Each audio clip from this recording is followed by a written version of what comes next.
Today I am going to discuss about Clausius-Clapeyron equation. So it relates the change in the boiling point or the freezing point of a substance with increasing pressure.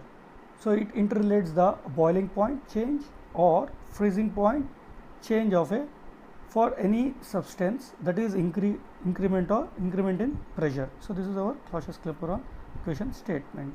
So equation is given as, so dP upon dt is equals to L upon T into V2 minus V1. So this is our Clausius-Clapeyron equation. So dP means it is a change in pressure with respect to the temperature dt is equal to L, where L is a latent heat. So we know that latent heat, the heat required to convert a solid into a liquid or a vapor or a liquid into a vapor without change of temperature is known as latent heat. The latent heat is the heat required to convert a solid into a liquid or vapor or a liquid into a vapor without change of temperature is nothing but our latent heat.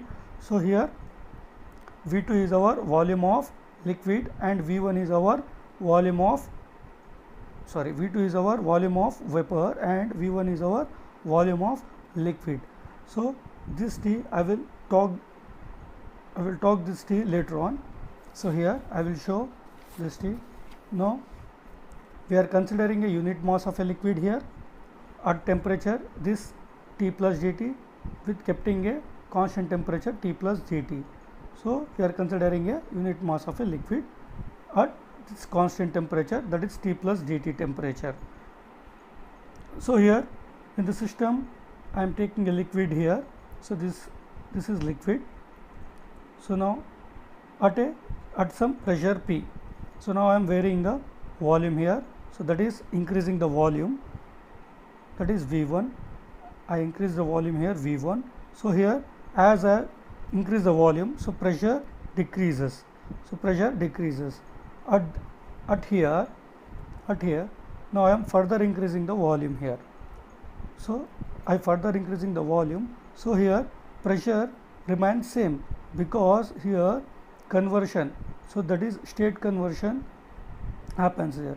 So state conversion, that is liquid is converting into vapor here. So pressure remains same here. So I am further increasing the volume. So this much of liquid is remaining here and this much of vapor, that is liquid, is converted into vapor here, but pressure is same because of state conversion. So I am further increasing the volume here. So now total liquid is converted into total vapor.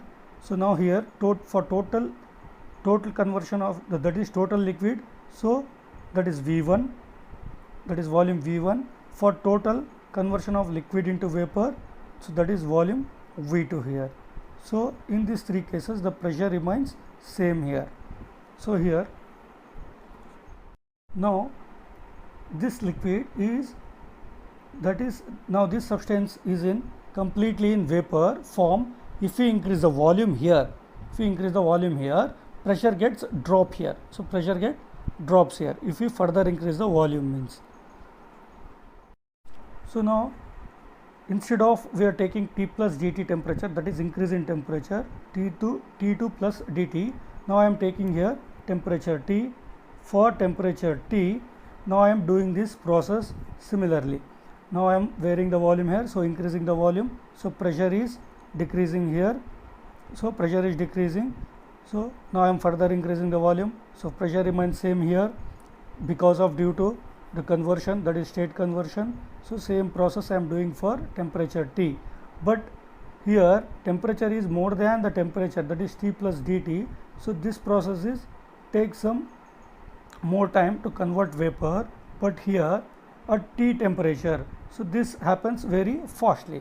So that conversion of liquid into vapor is happen fastly here at temperature T. Consider a pressure and volume axis graph. So this is our pressure and volume axis graph. As I said in the first, that is at T plus dt temperature. So this is our isotherm curve. Now here we are increasing the volume and pressure goes on decreases at temperature T plus dt. So here from E to A, so that is FBAE is a isotherm curve for temperature T plus dt, and so this is GC dH is a isotherm curve for temperature T. So this is isotherm curve for temperature T, and this is isotherm curve for, that is, increase in temperature, that is T plus dt.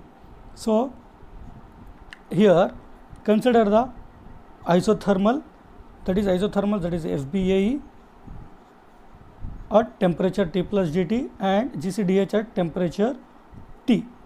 Here EA and HD shows the complete, that is EA and HD shows the liquid curves, and AB and DC are the mixture of both liquid and gas, liquid and vapor curves, and BF and CG are the complete vapor curves.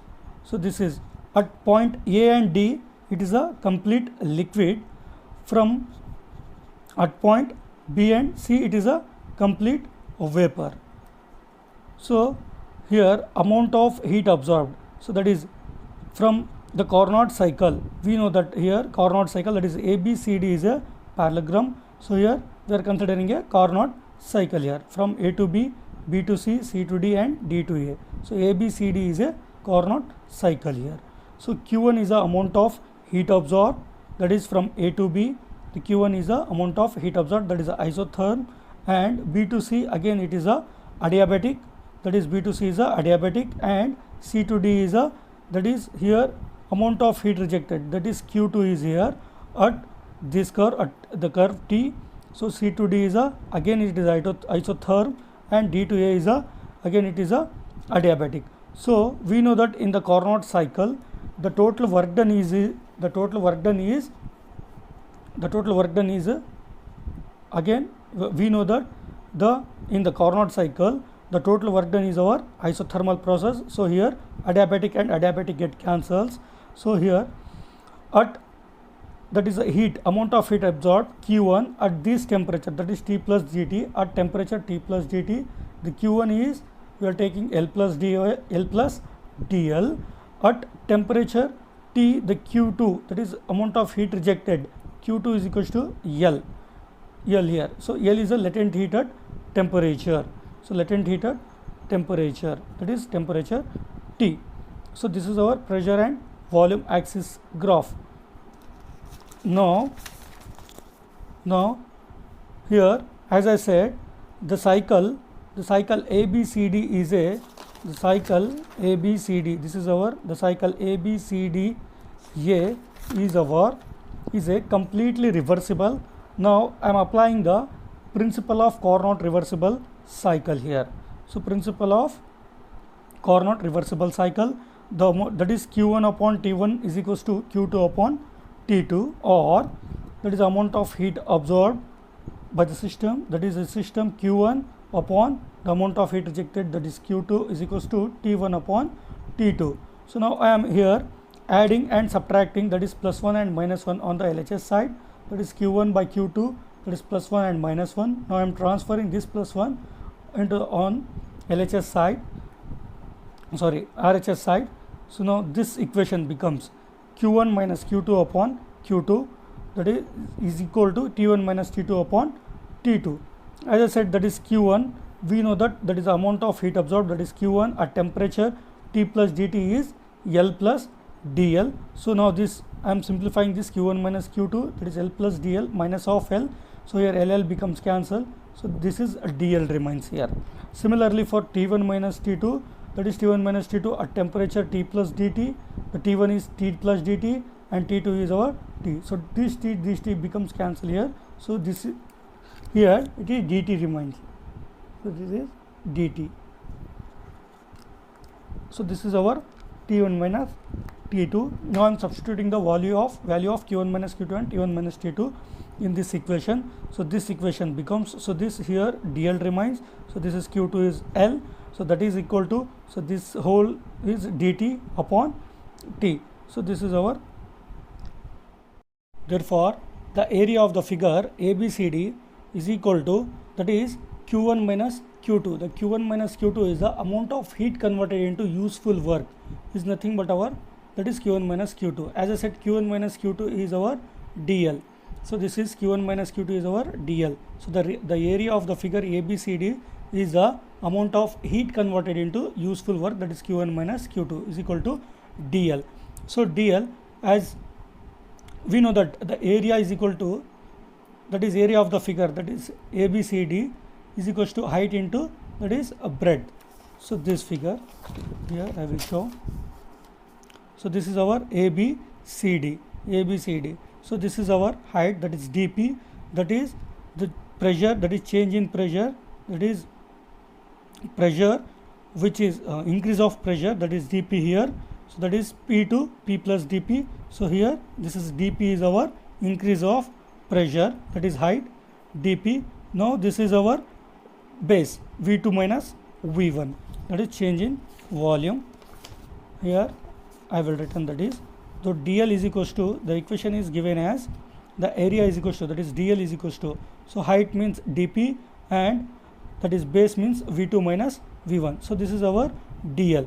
Now I am substituting the value of dl in the above equation.